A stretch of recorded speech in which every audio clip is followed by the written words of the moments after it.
Hello everyone, welcome back. You may have seen the title, you may not have not, but today we're going to do something silly and more fun. We were talking too much yesterday about World War I and the flu. I do have one update. The dates on the bottom of the two shell casings, one was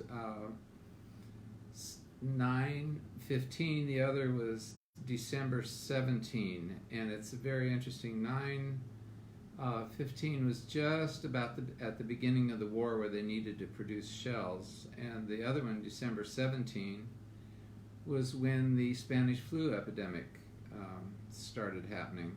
I found out something very interesting about the Spanish flu, and we'll get off this grim subject in 1 second, is that the Spanish flu began in the United States in 1895 and then came back out during the war in Europe.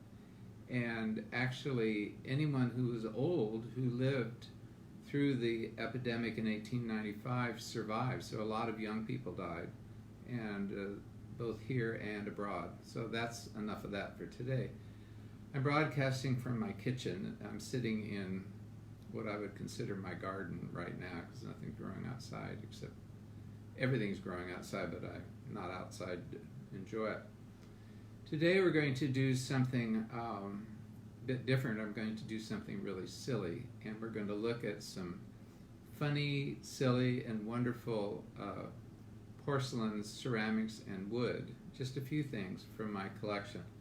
Before I start though, I was out walking and I found 3 chestnut shells, and they're just really hilarious. So the first one, I think, if you can see it, it looks like the famous Berenstain Bears, which which my daughters read. We read to my daughters when they were young. It looks like a bear face. Hold on 1 second. I'm going to add some more light. I realize we're not very light here today.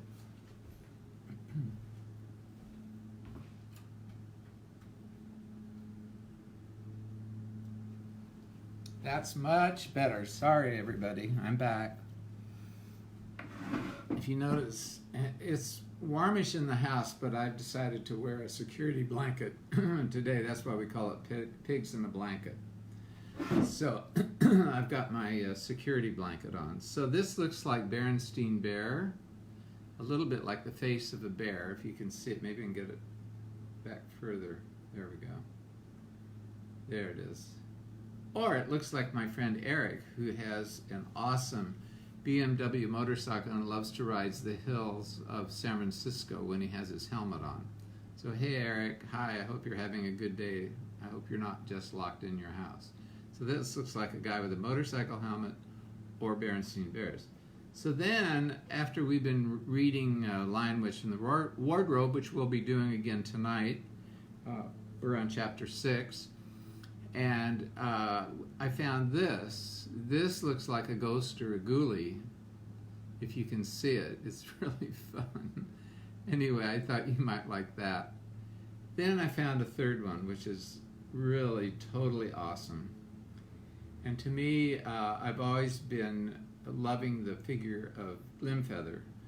Twyla and I named our other house Glimfeather Hall. This house is called the Bridge at Glimfeather Hallows. And Glimfeather's an owl who takes Jill to the Council of Owls that live in the ruined tower in the Silver Chair of Narnia. And I will possibly be reading that after we finish with The Lion, the Witch, and the Wardrobe. And this looks exactly, I think, like an owl face. Can you see it? I hope you can.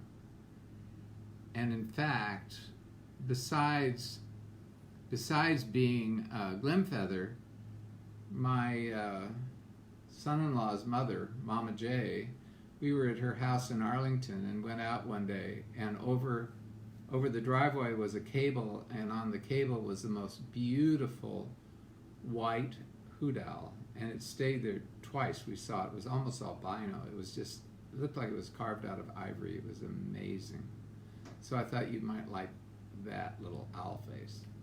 All right, so today we're going to talk about homemade and popular objects. First thing I'm going to show you is my career as a wood carver. This is the only thing I've ever carved in wood. I curate, I don't create. I'd like to. But anyway, this is the first thing I ever did. I did it in junior high and used a bandsaw and made a pig, and it's our cutting board. I've saved it and decided now it's time to use it after all these years. So this is my cutting board. You can see it's been used quite well. There's the other side that's not quite as, but pigs are funny and they're messy and they're a lot like we are. So then, going on, there was something that was my favorite thing growing up. They were always on our stove, and they belonged to my mother, my adopted mother, years and years and years. I don't know when they were made. They may have been made in the 40s or even earlier, 20s. They have no label, and someone told me that they had seen a cookie jar that was a bear that was the same style. So here we have salt and pepper shakers with friendly little pigs. And I've always loved these. They've always been in my house ever since I was a little kid. And I think they're quite fun. So there you have pigs and a blanket. How about that for today? Now we'll go on to something else, which is a ceramic thing, and I believe it may have been gotten by turning in Tetley tea coupons, and you buy tea at the market, and this is definitely from the 50s. And this is the main teapot. This teapot is very famous, and it's called Granny Ann, and it's patented, USA. Granny Ann, meet Granny Ann. She's saying hello to you. Hello, everyone. Granny Ann was always in my home growing up and on my shelf when we lived in Arlington, and is now on my shelf out here. And it turns out, not too long ago, when after Andy Warhol died, there was an auction. He had a teapot collection. I think there were like 500 or 1,000, I don't know how many. And guess what? Granny Ann was one of the ones he collected. This was a limited edition done for coupons. And it's really fun to use, and it's easy to pour, and it holds lots of tea. So enjoy your tea time. I'm going to make tea after I get off today because I'm too busy showing you this stuff. So this is another teapot, a wonderful teapot that has no label. It came from Ohio and probably made by Ohio Potteries, probably in the 30s. This belonged to a wonderful relative of mine. His name was Homer Gracely. Homer Gracely's mother was a sister to my grandmother, Sophia Gracely Isley.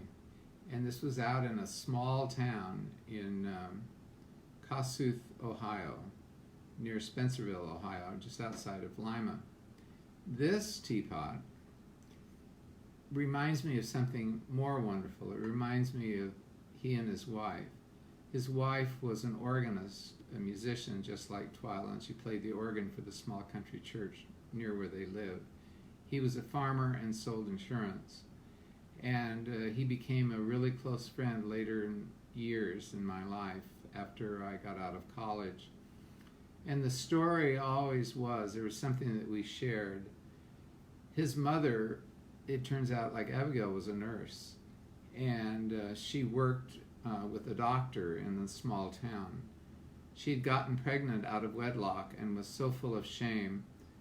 The story is true. She wore a corset to go to work. And they didn't even know she was pregnant until she passed out because she'd made the corset so tight. Homer was the product of that, and he was always the outcast of the family. And I would say, basically, he was probably the finest man in the whole family. When he passed away, I got to really get to know him before he passed away, and his wife suffered terrible cancer. And I got to go for Thanksgiving one year from when I was at Wheaton College, and it was so amazing. It was like something straight out of Mr. Smith Goes to Washington. I took the train, and it was snowing, and they were there, and she was in a beautiful 40s coat with a big fur collar, and he was with a hat, and The train was full of students going home for Thanksgiving. It was the last time she was healthy, and then she got really sick, and then both of them died shortly after that. But he and I would have fun arguing. I would like to egg him on and just mess around with him about politics, and he loved it. He loved to get irritated with me.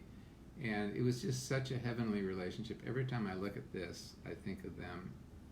So that's how art and objects, even silly mass-produced objects, can remind you of a story or can embellish something with beauty.